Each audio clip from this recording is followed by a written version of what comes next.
What's going on, everybody, and welcome back to the KellyCast. NFL Week 6 has wrapped up.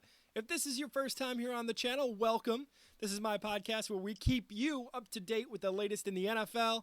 As you can see by the set, your Buffalo Bills content. And if you like the shorter form content, I have a series on YouTube Shorts called Instant Reacts.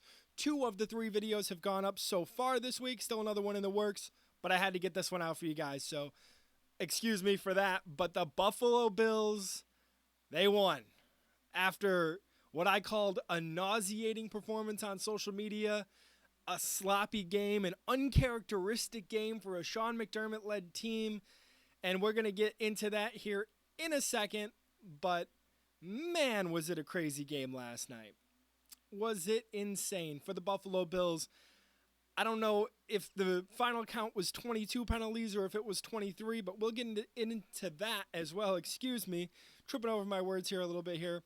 First up, I want to talk about QB number 1, Mr. Josh Allen. Really good performance, high percentage throws against the New York Jets. His stat line looks like this: 19 of 25, 215 yards, 2 touchdowns, 0 interceptions. He took 2 sacks in this game. Also, in terms of rushing, 9 carries, 18 yards, and a touchdown. When Josh plays mistake-free football, our chances of winning go from here to here. So it's great to see him kind of play really unselfishly and just not force things when they're not there. Has he gotten lucky with a couple of drops, a couple of should-have-been interceptions? Yes. But guess what? That doesn't show up in the stat sheet, at least not yet, not right now in 2024. But I was very happy with the way Josh performed. I know he really had to put on the Superman cape a little bit more than I would have liked him to last night. But overall, a really good performance by him. He was not costing the team yards. He wasn't costing the team possessions. And Josh Allen just continues to play like the top quarterback in the National Football League. As of now, I think he's still, up there in terms of the MVP race. How about that running back, man? Ray Davis, the rookie, comes out, and what a performance. He had 20 carries, 97 yards on the day in the air, 3 receptions, 55 yards. I want to go back to that reception in the first quarter. I think it's the first drive. Josh Allen, scrambling out to his right out of the end zone, not getting a safety, thank goodness, just puts it up. And for a running back to be able to track that ball, it's just fantastic. He really showed that he's a team player. He stepped up when we needed him with James Cook, obviously not in this matchup. I was very concerned when I heard that Cook wasn't going to go and the Bills brought up Frank Gore Jr. from the practice squad. Love to see it for him, but I did want James Cook to play. Ray Davis, hell of a performance. After the game, he caught up with one of the NFL guys, and they were asking him what was going through his mind during that play. And just to hear him talk, if you guys haven't seen it, he said, Josh, when Josh Allen's your quarterback, you got to be ready for anything. And I got to make him look good. And I couldn't help but smile and laugh when I heard him saying those things about QB1. Let's make a little bit of a compliment sandwich here, right? We're complimenting Josh Allen for his performance. Ray Davis, a great performance as well. But how about somebody who didn't have a good performance? Tyler. I'm not going to come on my podcast here and call you the worst kicker in the National Football League, because I don't think you are. I think you're a young man who was paid a lot of money because you were very, very good your first 2-3 years in the league, and right now your confidence is shot. And I know Bills fans are not helping you in terms of building your confidence back up, but they will help you build your confidence back up if you just make the kicks that we need you to make. We're not asking you to make 62-yarders. We're not asking you to set the record, make the longest field goal in the NFL. We're not asking you to do those kinds of things. All we need is you to make the PATs, make the gimmies, make it easier on our offense to be able to win games when they're putting you in a position to kick a field goal. Sean McDermott, post-game sound yesterday, came on and he was asked about his confidence level in T-Bass, and he said, He needs to make those kicks. He knows he needs to make those kicks. And I don't think you can put it any clearer, right?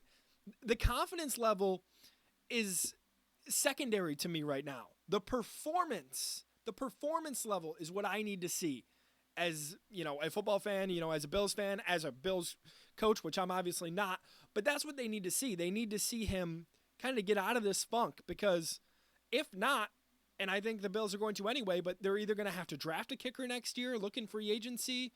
I don't think they're going to pull a trade for a kicker. I think that's a little bit maybe out of the realm of possibility. But let's get back into praising the Bills for their performance last night. And how about this guy, man? How about this guy? 43, Terrell Bernard, TB. He's the best defensive player on the Bills right now. No doubt about it. He shoots the gaps. He knows the plays. He is just playing such good football. And, of course, last year against the Jets in week one, he really kind of got, targeted. And the Jets kind of made him seem like, he was a weakness, right, on the Bills roster, that being week one of last year and this year. And even last year, after that Jets game, Terrell Bernard picked it up right away. He became a guy that, made 100 tackles for the team last year, and he's really stepping up in Milano's absence. Let's take a look at his final stat sheet for TB. Looks like 3 tackles, a tackle for loss, 6 total on the day, which means, he came in and cleaned up some tackles as well. But I do think I might be hearing something. That's a whistle. So I'm going to talk about the penalty. Okay, are we done yet? Can we talk about the penalty? The penalties, guys. The penalties for the Buffalo Bills and the New York Jets. It wasn't just one-sided. This officiating crew, absolutely horrendous. I hate to call out a whole crew, but when you got to call a spade, that's what you got to do. And man, was it bad. The roughing the passer calls, the pass interference, all of these crazy calls. Now, I will say, in terms of the refs making the crazy calls, there were some that were justified. And at the end of the day, the Bills have to be smarter than that. Spencer Brown struggled to keep his composure. Deion Dawkins went at Jets players, between the third and fourth quarter they're ending. Those kinds of penalties you can't have happen. You can't have them. Did the Bills get lucky on a few calls yesterday? I think so. I think they did. And, at the end of the day, if we're going to criticize the refs when they take shots at the Bills, we have to criticize them when they take shots at the other teams as well, right? So I'm just trying to play it fair there. The Epineza sack on Rodgers, I was listening to WGR 550 during the game, and they mentioned it right then and there. When Aaron Rodgers was getting up after Epineza sacked him, he said that wasn't a penalty. He said it post-game too. He mentioned that he doesn't understand why that was a call. The pass interference that the Bills get on Mac Hollins, little ticky-tacky. They were making ticky-tacky calls all day. Benford gets called for a hold. All these scenarios were happening. But in the end, the Buffalo Bills still managed to win. We need them to play cleaner. We need them to play smarter. We need them to play more disciplined. And we're speaking of more disciplined. I made a post on the KellyCast Facebook page, if you're not following it, by the way, at the KellyCast, same here as on YouTube. I made a post saying, hey, this was a really good first half, and, you got to build on it, play 2 more quarters of solid football, and we're going to walk out of here with a win, right? After I made that post, we all know what happens. Aaron Rodgers, Hail Mary. The Bills only rushed two players on that play, and they claimed they were playing for the sidelines because they didn't want a field goal, blah, blah, blah. I would have rather given up a field goal than given up a Hail Mary touchdown. And this isn't the first instance with this coaching staff. I don't understand the thought process, okay? And I understand the players need to go out and make plays and the coaches need to coach. So players, this is on you as well, but that should not have been the call. That should not have been the call on this play for Aaron Rodgers, one of the best arms ever. Even if he's 40 years old right now, he can still throw an accurate ball, and he makes you pay right there. And it's just, as Josh Allen described it, a gut punch. Dalton Kincaid gets really involved this week. They set up some design plays for him, 6 receptions, 51 yards. He got targeted 7 times.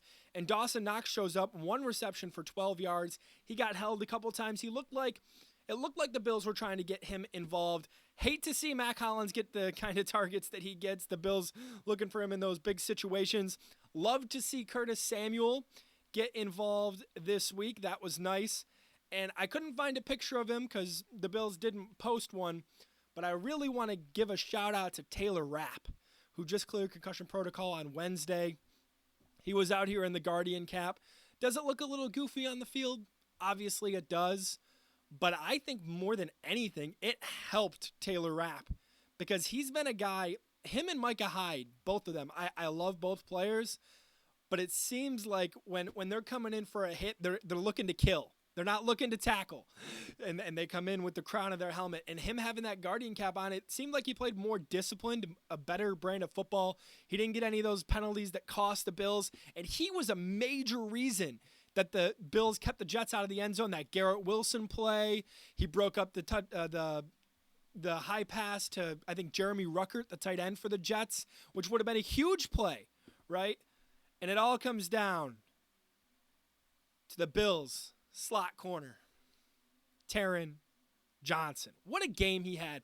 I know he had a couple of plays where, the Jets got one over on him, but he also had a few great ones in there, especially on a run to Breece Hall. We saw Rasul break up a run with Breece Hall, but this play right here, Aaron Rodgers just underthrows it. And if it's a well-thrown ball, I don't know exactly what happens. Taron Johnson kind of playing the center field role there for the Bills, and he's able to make a play on that ball, a great play. He's able to wrestle it away from Mike Williams, and the Bills take over.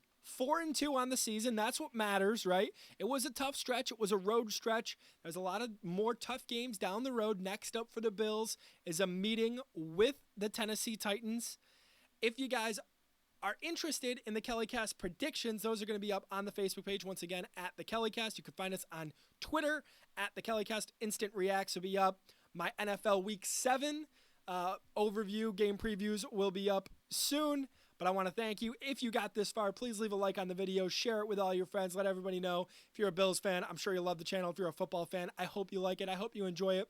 I do know sometimes I'm a little biased towards the team that the Bills are playing, but overall, I like to think that I give everybody their flowers when they deserve them. I'm Dan Kelly with the KellyCast. You've been awesome. I'll see you in the next one.